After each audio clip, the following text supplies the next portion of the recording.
ओम नमो भगवते वासुदेवाय। जय श्री कृष्णा, राधे राधे। भगवान श्री लक्ष्मी नारायण जी की जय। नमस्कार दोस्तों, आज इस वीडियो में जानेंगे सभी व्रतों में उत्तम एकादशी का व्रत जो हर महीने में 2 बार आती है। कार्तिक मास के शुक्ल पक्ष की एकादशी को देव उठनी एकादशी, देवोत्थान एकादशी और देव प्रबोधनी एकादशी के नाम से जाना जाता है। शास्त्रों के अनुसार आज के दिन यानी कि देव उठनी एकादशी के दिन भगवान श्री हरि विष्णु 4 मास की योग निद्रा से जागृत अवस्था में आते हैं और जब तक भगवान श्री हरि विष्णु योग निद्रा की अवस्था में होते हैं यानी कि आषाढ़ मास की देवसैनी एकादशी से लेकर और कार्तिक मास की शुक्ल पक्ष की देव उठनी एकादशी तक पूरे 4 मास जो होते हैं जिन्हें चातुर्मास कहा जाता है, उस समय में किसी भी प्रकार के शुभ और मांगलिक कार्य नहीं किए जाते। सनातन धर्म में चातुर्मास में विवाह, जनेऊ, मुंडन, गृह प्रवेश यह सभी कार्य वर्जित माने गए हैं। तो जब भगवान श्री हरि विष्णु जागृत अवस्था में आते हैं यानी कि देव उठनी एकादशी के दिन, उसी दिन से सभी शुभ और मांगलिक कार्य प्रारंभ हो जाते हैं। इसीलिए देव उठनी एकादशी का दिन सबके लिए बहुत महत्वपूर्ण होता है। और एकादशी का व्रत अगर कोई पहली बार व्रत प्रारंभ करना चाहते हैं तो भी देव उठनी का एकादशी ही वो महत्वपूर्ण दिन होता है जिस दिन से एकादशी का व्रत उठाया जाता है।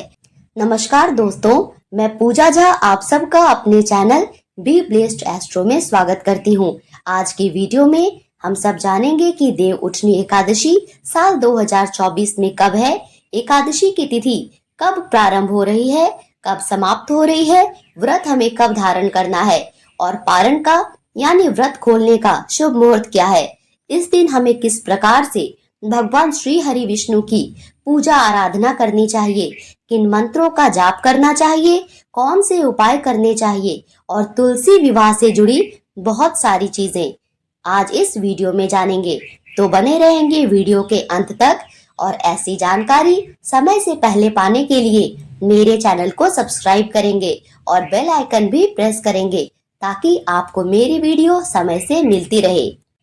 तो सबसे पहले जानते हैं कि एकादशी की तिथि कब प्रारंभ हो रही है, कब समाप्त हो रही है और व्रत हमें कब धारण करना है। कार्तिक मास की शुक्ल पक्ष की एकादशी तिथि प्रारंभ हो रही है 11 नवंबर 2024 को शाम 6:46 पर और समाप्त होगी अगले दिन यानी कि 12 नवंबर को शाम को 4:04 पर। ऐसे में सूर्योदय कालीन तिथि के अनुसार व्रत रखा जाएगा।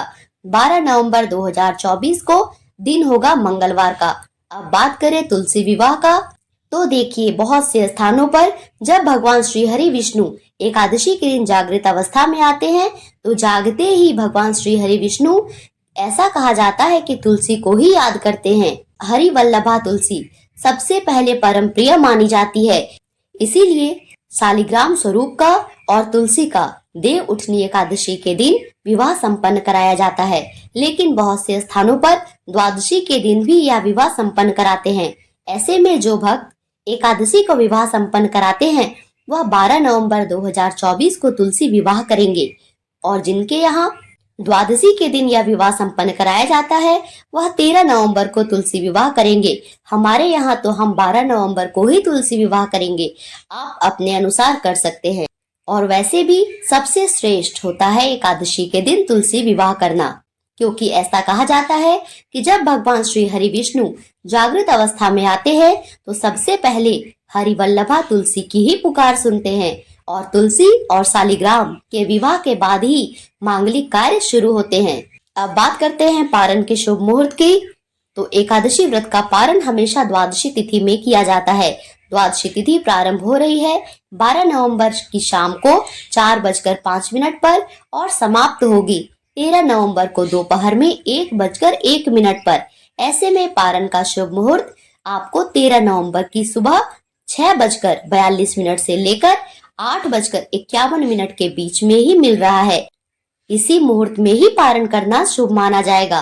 तो साल 2024 में एकादशी का व्रत रखा जाएगा 12 नवंबर 2024 को मंगलवार को। और शास्त्रों में कहा गया है कि अगर आप वर्ष भर में किसी एकादशी का व्रत नहीं करते हैं, मतलब आपने कभी प्रारंभ ही नहीं किया है, एकादशी का व्रत उठाया ही नहीं है, तो भी आपको देव उठनी एकादशी का व्रत जरूर करना चाहिए। क्योंकि इस दिन भगवान श्री हरि विष्णु जब जागृत अवस्था में आते हैं तो जो भी भक्तजन उनकी पूजा आराधना करते हैं, उनके मंत्रों का जाप करते हैं या फिर उनकी प्रसन्नता के लिए विधि पूर्वक एकादशी की पूजा करते हैं, तुलसी विवाह की प्रक्रिया करते हैं और देव उठनी एकादशी की विधि विधान से पूजा अर्चना करते हैं, उनकी सारी मनोकामनाएं भगवान श्री हरि विष्णु पूर्ण करते हैं।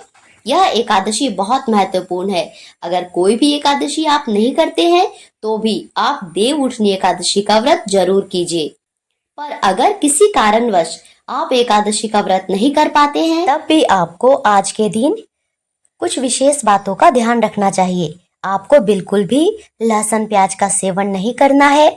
मसूर की दाल, चावल, मूली, बैगन, यह सभी चीजें आपको एकादशी के दिन ग्रहण नहीं करना है। मतलब देव उठनी एकादशी के दिन अगर आप व्रत नहीं करते हैं तो भी कुछ नियमों का पालन जरूर कीजिए। भगवान श्री विष्णु की पूजा कीजिए, उनके मंत्रों का जाप कीजिए, दान पुण्य कीजिए। इससे भी आपको भगवान श्री हरि विष्णु की असीम कृपा प्राप्त होगी। अगर आप व्रत कर पाते हैं तो बहुत श्रेष्ठ है, नहीं कर पाते हैं तो नियम पालन आपको जरूर करना है। और एकादशी के एक दिन पहले दशमी तिथि के नियम का पालन किया जाता है। दशमी तिथि के दिन से ही एकादशी व्रत का नियम शुरू हो जाता है। इसके साथ ही लहसुन, प्याज, मांस, मदिरा का सेवन त्याग दिया जाता है। मसूर की दाल, साग, टमाटर, गाजर, मूली, बैगन, इन चीजों का भी त्याग करना होता है। और दशमी तिथि की संध्या काल में सूर्यास्त होने के बाद अन्न का और नमक का सेवन भी वर्जित होता है। मतलब रात्रि में भोजन नहीं करना चाहिए। अगर आप कुछ खाना चाहे तो फल इत्यादि खा सकते हैं।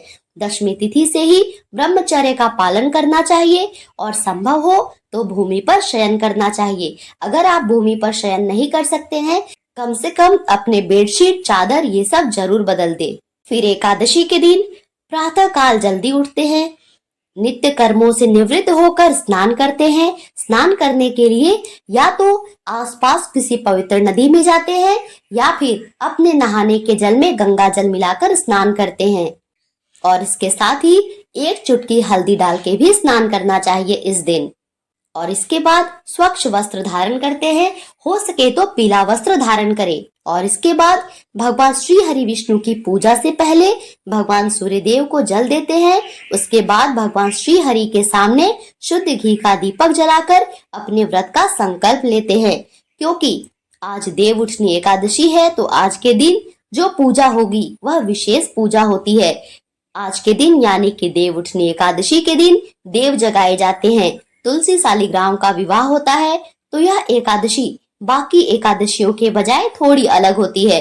तो जो देव उठनी एकादशी की विधि विधान से पूजा करता है उस पर लक्ष्मी नारायण की असीम कृपा बनी रहती है।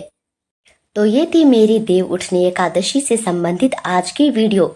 आप सबको देव उठनी एकादशी की ढेर सारी शुभकामनाएं। आप पर और आपके पूरे परिवार पर लक्ष्मी नारायण की असीम कृपा दृष्टि बनी रहे। आपका घर धन धान्य से भरा रहे। अगर आपको इस वीडियो से संबंधित कोई क्वेरी हो तो कमेंट बॉक्स में पूछ सकते हैं। वीडियो देखने के लिए धन्यवाद। राधे राधे।